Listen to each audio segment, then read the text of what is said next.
김반장의 픽. 네, 당정 간의 갈등, 개혁신당으로 몸을 옮긴 이분은 어떻게 보고 있을지 궁금합니다. 천하람 개혁신당 최고위원 스튜디오에 모셨습니다. 안녕하세요. 네, 안녕하세요. 개혁신당의 천하람입니다. 네, 얼굴이 좀 타신 것 같아요. 네, 뭐 좀 그런 것 같기도 합니다. 너무 바쁘게 돌아다니셔서 예, 그러신 예. 건지. 네, 사실 지난주 토요일 창당대회 건으로 해서 저도 이제 모니터도 하고 방송에서 인터뷰를 해야겠다고 하고 있었는데 네, 전쟁 같은 상황들, 주말에 너무 많은 일들이 있었습니다. 저도 깜짝 놀랐습니다. 네, 그래서 올게 왔다고 보셨는지 아니면 예상치 못한 파열음이라고 보셨는지 궁금해요.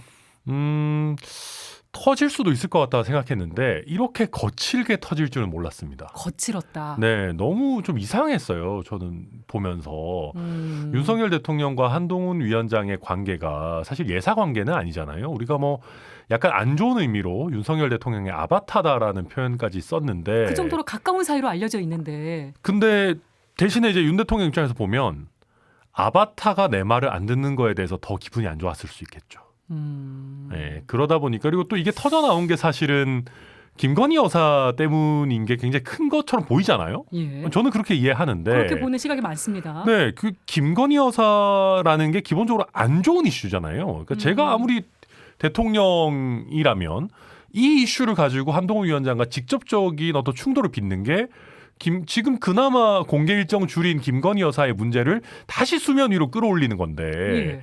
이 정무적으로 이게 말이 되는 일인가? 아니 근데 이준석 대표가 이제 네. 약속 대련을 언급하셔가지고 많은 분들은 갈등으로 보고 있는데 이게 정말 전략적으로 짜고 치는 고스톱인가? 이 부분에 대해서도 지금 어떤 게 진실인지 의아한 저도 부분이 약속 대련일 있습니다. 수도 있다고 생각하는데 약속 대련이라면 왜 하필 이 이슈를 김건희 여사 이슈를 고른 걸까?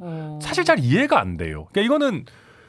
그러니까 이게 정말 다툼이 있는 거라도 너무 후졌고요. 이거의 약속 대련이라면은 전장을 정말 잘못 고르는 거죠. 이게 악수죠. 어떤 경우로 보더라도 사실 이해를 할 수가 없습니다. 근데 약속 대련이라고 해도 너무 구려요. 높은 수준은 아니다. 네, 그래서 이게 이제 사실은 근데 한국 정치가 설마 이렇게 하겠어 싶은 일들이 다 현실이 되거든요. 저는 이것도 그 중에 하나라고 봅니다. 우여곡절들이 많았죠. 네. 특히 국민의힘에. 그렇습니다. 그런데 대통령실의 사퇴 요구를 한동훈 비대위원장이 거부했습니다. 국민을 보고 나선 길이다. 갈 길을 가겠다. 사퇴하지 않는다. 내 임기는 총선 이후까지다. 한동훈 비대위원장의 이런 거부는 어떻게 보셨습니까? 그러니까 이게요. 한동훈 위원장이 정치를 하고 싶으신 거예요. 그렇게 보셨어요. 네, 그러니까 이게 자기 정치의 시작이다라는 평가 맞는 것이 저는 한동훈 위원장 전국에 순회 공연하면서 약간 셀카 찍으시면서 그 정치의 맛을 보셨구나라는 생각이 들고 여기서 한번 접잖아요. 정치 계속 못합니다. 그러니까 정치인이라는 것은 탄압을 당하더라도 버틸 때 자기 지지층도 공고해지고 자기 스토리가 쌓이는 것이지. 근데 앞에 출연하셨던 변상욱 대기자님은 오히려 네. 한동훈 비대위원장이 지금 사퇴해서 백의종군의 길을 가는 모습을 보여주면 대권 주자 반열이 될 수 있다 이렇게 또 얘기를 하셨거든요. 그렇진 않을 거예요. 아, 왜냐하면 다른 의견이시군요. 국민들 입장에서는요. 정치인이 자기 한 몸도 못 지키는데 어떻게 국민들의 삶을 지키겠느냐 생각하는 것이거든요. 그래서 물러난다라고 하는 것은 한동훈 위원장 입장에서 안 좋고요. 그리고 한동훈 위원장 모범생 이미지는 충분해요. 네. 말 잘 듣고 모범생이고 주어진 일 잘하고 이런 이미지 충분한데 오히려 정치인 한동훈에게 필요한 것은 억압에 맞서는 스트롱맨 이미지일 수도 있다. 저는 그렇게 평가합니다. 네. 그래서 그런 한동훈 비대위원장의 거부도 주목이 됐는데 근데 사실 이상한 게요. 이게 확장성이나 아니면 한동훈 위원장의 정치적 성장이나 이렇게 가기가 좀 어려운 게 윤석열 대통령 지지층이랑 한동훈 위원장 지지층이 사실 거의 똑같거든요. 예. 그러니까 이거는 어떤 경우로 가도 그냥 지지층끼리 나눠져서 싸우는 것밖에 안 돼요. 그래서 플러스적인 요소는 찾아보기가 매우 어렵다. 그냥 네. 한동훈 위원장 개인에게 도움이 될지 안 될지는 몰라도 당장 얼마 남지 않은 총선에 국민의 입장에서 도움되는 시나리오는 저는 거의 안 보입니다. 어쨌든 이 일의 시작이 된 건 선공을 한 건 대통령실입니다. 네. 대통령이 오늘 잡혀있던 민생토론회 30분 전에 이제 불참 통보를 했습니다. 감기 몸살 때문이라고 했는데 이번 일에 영향이 있는 거 아니냐는 분석이 많아요. 윤 대통령의 속내 지금 어떻게 읽으십니까? 경로하셨다라는 게 계속 들려오죠. 근데 대통령께서 경로하시는 거야 뭐 본인의 자유지만 대통령의 경로가 직무 집행에 영향을 줘서는 안 됩니다. 그러니까 저는 이 그 취소 기사를 보고 사실 대통령께서 한동훈 위원장에게 불쾌하신 거는 뭐 개인의 문제니까 예. 뭐 그렇다 칩시다. 그것도 매우 부적절하다고 저는 생각하지만 예. 근데 그걸 가지고 굉장히 본인이 애착을 갖고 준비했던 행사에 안 오신다? 이거는 너무 아마추어 같은 거 아닙니까? 한 위원장은 일단 예정된 일정은 소화했어요. 그럼요. 아무리 마음이 불편하더라도 주어진 일은 해야죠. 그게 공직자의 기본 자세인데. 게다가 대통령의 제1차적인 의무는 국정의 어떤 운영인데 예. 당정 관계에 개입하는 것은 사실 부적절하고 뭐 조혜진 의원님은 당원으로서 의견 내는 거다라고 얘기하지만 예. 그거는 부차적인 거잖아요. 대통령의 주 업무가 아니지 않습니까? 근데 이런 어떤 분란 때문에 대통령의 주 업무 수행이 영향을 받는다? 이거 너무 아마추어틱하죠. 이것도 문제가 있다고 보시는 그럼요. 거고. 네.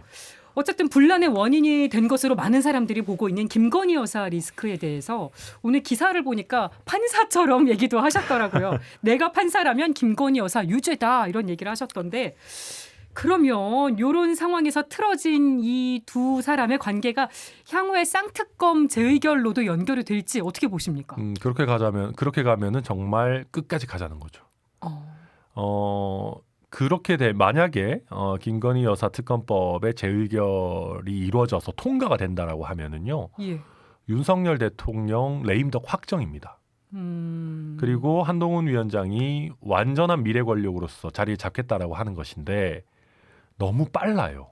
근데 지금 특검은 필요하다고 보시는 거죠? 저는 당연히 필요하고 하지만 두 사람 간의 특검을- 관계에서 네, 보면 저는 특검을 당연히 받아야 된다라고 생각을 하지만 그것이 대통령의 결단이 아니라 어떤 반란표에 의한 뭐 특검 통과라고 한다면 네. 저는 대통령에게 있어서 그것보다 더 큰 불명예는 없을 것이다. 저는 그래서 정말 그렇게까지 간다면 예.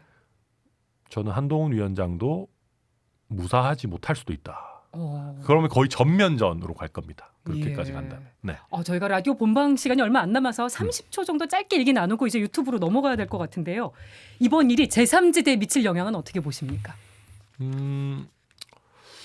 당장은 이슈가 넘어가서 약간 저희한테 좀 아쉽죠. 왜냐하면 창당대회 같은 게 더 크게 다뤄져야 그러니까 되는데 주말에. 오늘도 사실 나와서 제가 개혁신당 얘기를 해야 되는데 아쉽지만 더 크게 봐서는 길게 보면 국민들께서 지금 국민의힘에 하는 게 얼마나 황당한가. 그리고 국민의힘으로서는 미래가 없다라는 것을 느끼시는 또 좋은 계기가 될 거다 생각합니다. 주말에 있었던 당정관계 파열음에 대해서 얘기를 해보고 있었는데 이번에는 토요일에 창당을 선언하신 개혁신당 얘기를 좀 집중적으로 해보겠습니다. 네. 현장 분위기 어떻게 느끼셨습니까? 사실 너무 뜨거웠죠. 그 민주당 쪽 분들이 그런 얘기 하시더라고요.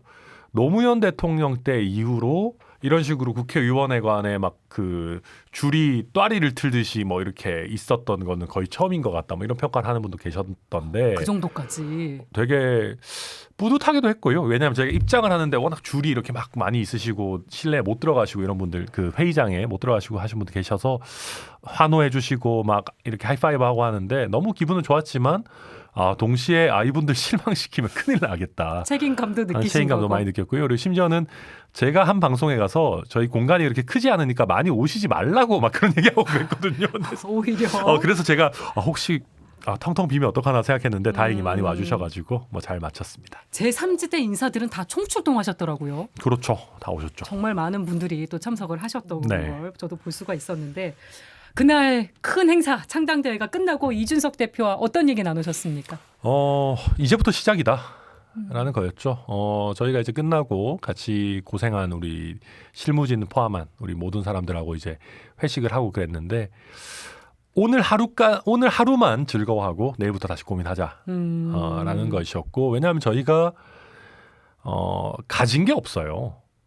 뭐 지금 다른 신당들에서는 뭐 기득권을 내려놔라 뭐 네. 이준석 쪽이 뭘 양보해야 된다 이런 얘기 하는데 사실 저희가 가진 게 뭐가 있습니까? 그래서 많은 당원들 갖고 계시잖아요. 물론 막 당원분들 감사한 일이지만 그렇기 때문에 사실은 이제부터 저희가 더 쌓아 나가야 되는 단계이기 때문에 오늘부터 뭐 계속 또 전략 고민하고 그렇게 하고 있습니다. 네. 네. 제가 지금 옆에 신문 갖고 왔는데 사설 제목이 개혁신당이 아니라 이준석 당 아닌가. 굉장히 센 비판의 사설이 나왔더라고요. 네. 이준석을 위한 이준석 당이다. 최측근을 지도부에 앉혔다. 뭐가 새정치고 뭐가 개혁이냐. 이런 비판이 담겨 있는 사설입니다. 어떻게 받아들이시는지. 저는 뭐 일부 충분히 뭐 받아들일 부분들이 있다라고 보고요. 사실은 저런 비판을 좀 무색하게 하기 위해서는 저희 인재 풀을 더 늘려야 됩니다. 그래서 그런 부분 필요하고 다만 근데 저희 그룹의 특성이요. 아니다 싶으면 얘기하는 사람들이에요. 그리고 뭐 이준석의 사람들 뭐 이런 얘기하지만 저희 정책위 의장을 맡은 김용남 전 의원 같은 경우에는 한 2, 30일 전까지만 해도 반 이준석계로 분류되던 얼마 전에 합류하셨죠? 분이기 때문에 저희 다양성을 또 가지고 있고 또 저희 이제 소위 천하인이라고 불리는 저와 뭐 허은하 의원, 이기인 의원 같은 경우도 할 얘기 하는 사람들입니다. 그래서 저희 내부 회의에서도 경론을 하거든요. 그래서 이준석 대표가 또 어떤 다른 의견을 뭐 묵살하고 이런 스타일이 전혀 아니기 때문에 타 정당에 비해서는 저희는 뭐 압도적으로 뛰어난 민주성을 가지고 있다. 뭐 자부합니다. 또 잘못된 부분이 있으면 바로바로 수정해 나갈 것이다. 이런 말씀이신 거고. 그럼요. 그래서 저는 김용남 의원한테도 그랬어요. 김용남 의장한테도. 아니 저희가 잘못하면 얘기하셔도 된다고. 언론에 가서도 하셔도 된다고. 네. 다 열려 있다. 다 열려 있는 그런 집단입니다. 저희는. 김용남 전 의원에 이어서 국민의힘을 탈당해서 이제 개혁신당에 합류할 인사가 또 있을까? 많은 분들이 궁금해하고 있습니다. 지금 이 대통령과 한동훈 위원장의 갈등 때문에 오히려 약간 늦춰질 것 같긴 합니다. 그렇게 보세요. 네, 지금 보면 좀 재밌는 것이 대통령에게 밉보였다라고 평가받는 사람들이 일부 여기서 한동훈 위원장 편을 들어가지고 내가 한번 살 길을 모색해 봐야겠다라고 생각하시는 분들도 계시고 국민의힘 당내 상황이 생각보다 복잡하게 돌아가고 있습니다. 그렇기 때문에 아마도 또 조금 더 관망하는 기간들을 가지시지 않겠나 뭐 이렇게 생각합니다. 그래서 또 제3지대 빅텐트가 어떻게 되는 건지도 많은 분들이 궁금해하시는데 이번 주가 분수령이라는 얘기도 있더라고요. 개혁신당이 짠 스케줄표가 따라서 보니까 오늘 개혁신당 새로운 미래대연합 이 통합 논의를 위한 협의체 가동한다는 발표도 하셨고 이 시점 타임테이블 어떻게 봐야 되겠습니까? 그러니까 저희가 이제 오늘 뭐 비전 대화, 뭐 비전 협의체 이렇게 해가지고 하나 만들었는데요. 그러니까 이게 그런 겁니다. 통합을 했는데 지지율 떨어지면 솔직히 왜 합니까? 그렇지 않습니까? 그러니까 지금 자꾸 막 어떤 분들은 통합 자체가 목적인 것처럼 무슨 합당을 하기 위해 창당하는 것처럼 말씀하신 분들이 있는데 이건 틀렸어요. 예전에 통합자 들어간 정당 치고 그렇게 잘된 정당들이 많지가 않습니다. 대표적으로 미래통합당이 있죠. 네. 그때 당시에 보수가 다 통합만 하면 무조건 잘 될 거야 그랬지만 택도 없는 얘기거든요.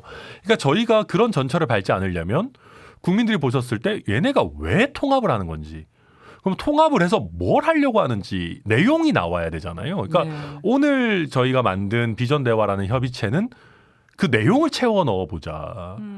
그리고 각자 좀 저는 달라도 된다고 생각합니다. 또 꼭 공통분모가 너무 많지 않아도 된다. 아니 지금 보세요. 아니 국민의힘도 그렇고요. 민주당도 그렇고요. 지금 무슨 윤석열 대통령이랑 한동훈 위원장이랑 나눠져가지고 싸우고 서로 편들어서 싸우고 막 그러잖아요. 그리고 정책에 있어서도 이견 항상 나옵니다. 민주당도 마찬가지죠. 당 안에서도 원래 스펙트럼이 있는 거예요. 그래서 저는 오히려 신당이라고 하는 것이 그 어떤 다름이라는 거를 오히려 국민 앞에 솔직하게 보여드리고 이걸 어떻게 약간 토론을 해서 그럼 접점을 만들든 아니면 이건 서로의 다름을 존중하고 넘어가든 이런 절차들을 보여드리는 게 필요하다라고 생각하고 그래서 저희 협의체에서는 가능하다면 이번 주 중에 한번 공개 토론회를 통해 가지고 서로의 다름 또 공통점을 국민들께 투명하게 보여드리자.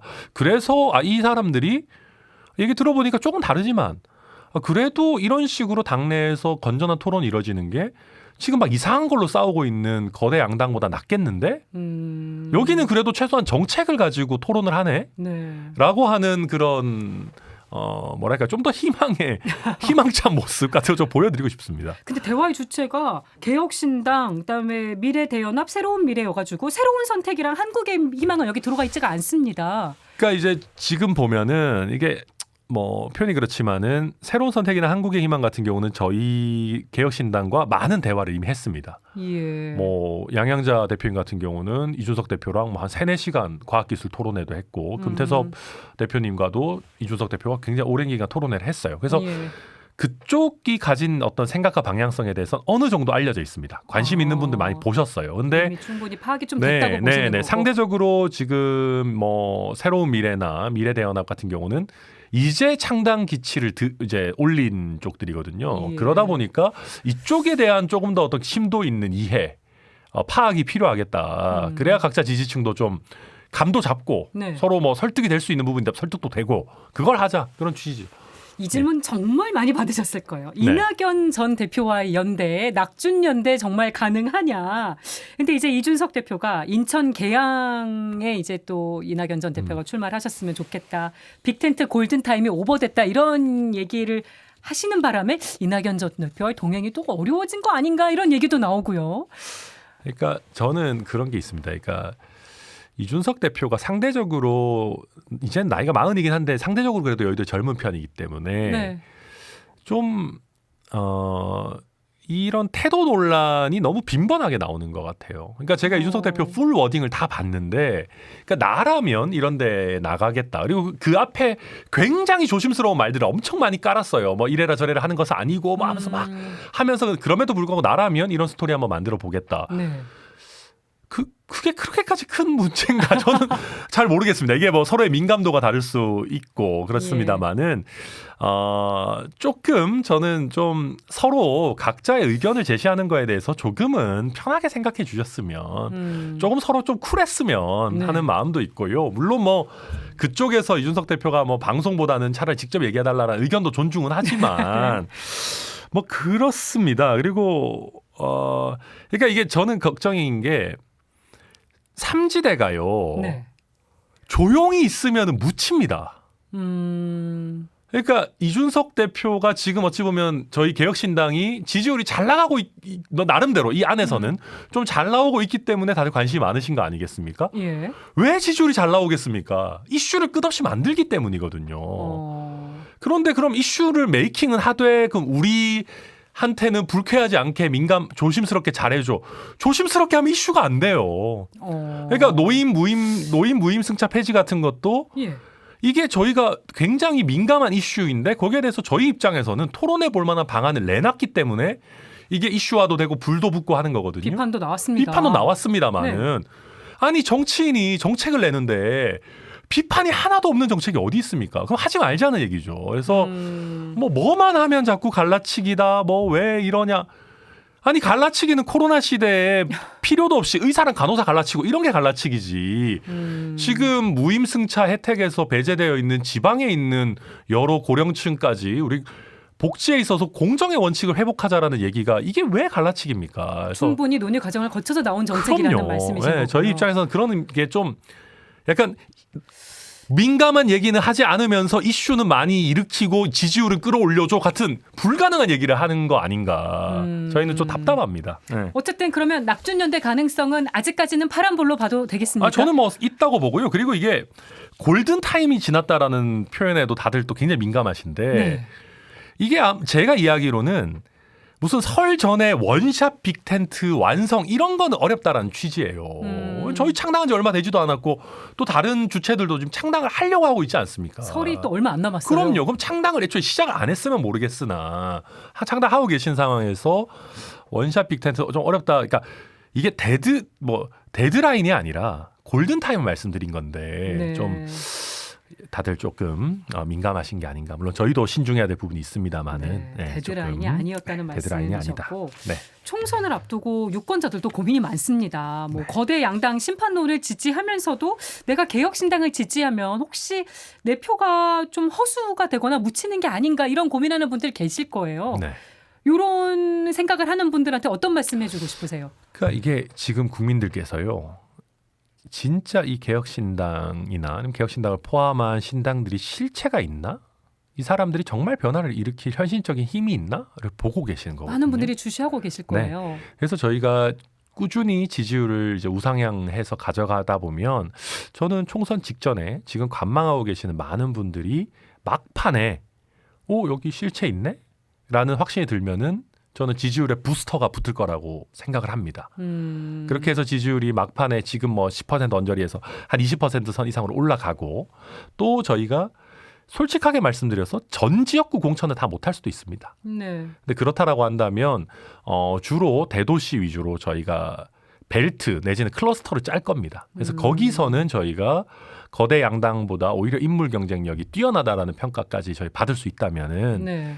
저희는 해볼 만한 승부 할 수 있다고 보고 사표 방지 심리도 뛰어넘을 수 있을 것이다 계획하고 있습니다. 그 승부의 관건이 될 키는 뭘까요?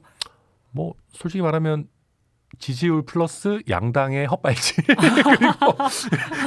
그리고 이제 좀 바라건대는 지금 양당에서 보면은 이상한 형태로 괜찮은 중진들을 쳐내는 것들이 계속 나올 겁니다. 그렇다면은 그 이상하게 쫓겨난 중진들이 지역구에서 앵커 그러니까 뭐라고 해야 될까 구심점 역할을 해준다면 네. 저는 게임의 양상이 굉장히 달라질 수 있을 거다 이렇게 기대하고 있습니다.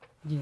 아까 뭐 그 만 65세 이상 지하철 모임 승차 폐지도 얘기를 해주셨습니다만 오늘도 또 정책을 내셨더라고요. 네. 국정원을 제외한 특활비 폐지. 아닙니다. 오늘은 그거를 오늘은 하려고 그 했는데 그거 말고 저희가 그 새로운 선택 이제 금태섭 대표랑 같이 이제 연대 공약으로 그 검찰 개혁에 대한 저희의 대안을 내놨습니다. 그러셨군요. 공수처 폐지하고 예. 법무부 장관의 정치적 중립 의무 좀 강화하고 그런 내용들 특수부 일정 부분 제한하고 이런 부분 내놨는데 금태섭 대표나 저희 당의 김영남 정책위의장 같은 경우는 검찰에서 잔뼈가 굵으신 분들이기 때문에 네. 여러 정당에서 얘기하는 것보다는 굉장히 현실적인 검찰 개혁에 대한 방안을 내놨다. 뭐 저희끼리 그렇게 자화자찬하고 있습니다. 예. 지금까지 내셨던 정책들 중에 베스트 1 꼽으신다면 어떤 거 꼽으시겠습니까? 가장 화제가 됐던 건 아무래도 말씀드렸던 그 노인 무임승차 개편이죠. 재편 공약일 것이고 다만 제가 개인적으로 가장 애착이 있는 거는 제가 했던 그 이제 공립 기숙학교, 기숙중고등학교 플러스 지방 거점 국립대학교 어떤 예산 폭탄 공약이 저는 제일 마음에 듭니다. 왜냐하면 이게 제가 이제 순천에 있어 보면은요 지역의 젊은 사람들이 조금 표현이 그런지 모르겠습니다만은 스스로 약간 이류라고 하는 인식을 가지고 있습니다.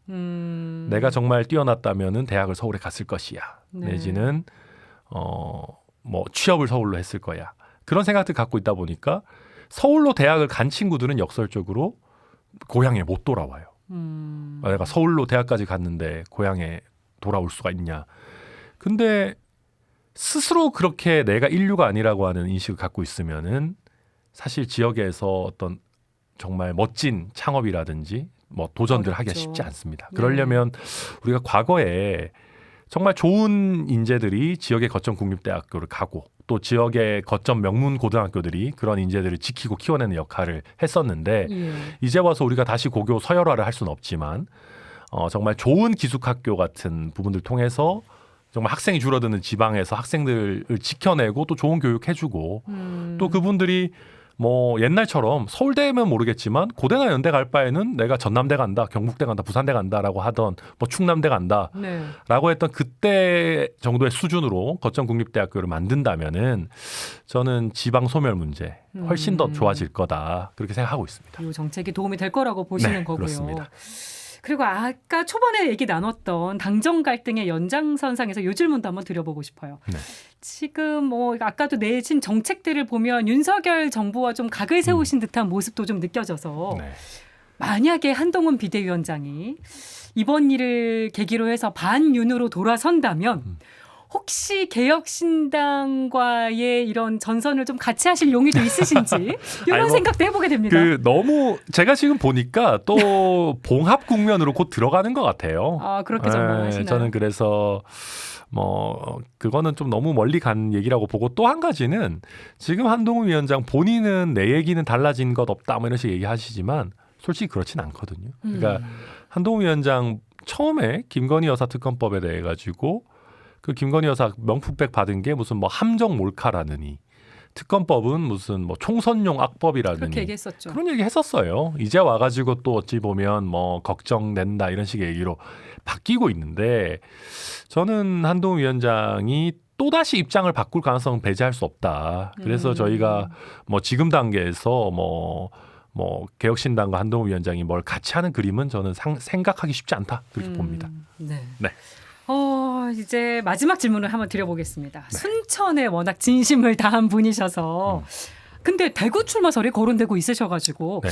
본인 생각 어떠신지. 솔직히 저는 그냥 개인적으로만 놓고 보면 순천 출마하고 싶습니다. 예. 예, 근데 이제 아까 제가 그 개혁신당 입장에서는 좀 클러스터를 짜는 것이 굉장히 중요하다라는 예. 말씀드렸는데 그러다 보니까 저희 당의 주요 구성원들은 클러스터에 저를 넣고 싶어 하세요. 현실적으로. 그래서 저한테 전략적인 좀 유연성을 가져달라라고 이야기하고 있는 상황이라 뭐 저도 아직 확정은 하진 않았습니다만은 저는 뭐 당연히 순천 출마를 최우선적으로 고려하고 있습니다. 네. 오늘 심지어 아침에 대구에 이제 토론회 같은 게 있어가지고 이제 언론인분들과 가서 근데 거기서도 계속 물어보시는데 제가 거기서도 순천 최우선적으로 고려하고 있다 말씀드렸거든요. 그래서 뭐 제 의견은 그렇고 다만 당의 입장을 제가 고려 안 할 수는 없기 때문에 조금 열어놓고 보고 있습니다. 그 부분은 선당 후사가 되지 않으실까 싶기도 하네요. 잘 모르겠습니다. 봐야 될 것 같습니다. 아직은 조금 더 가능성이 열려 있으신 걸로. 네. 알겠습니다. 지금까지 개혁신당 천하람 최고위원과 함께했습니다. 오늘 나와주셔서 고맙습니다. 아유, 고맙습니다.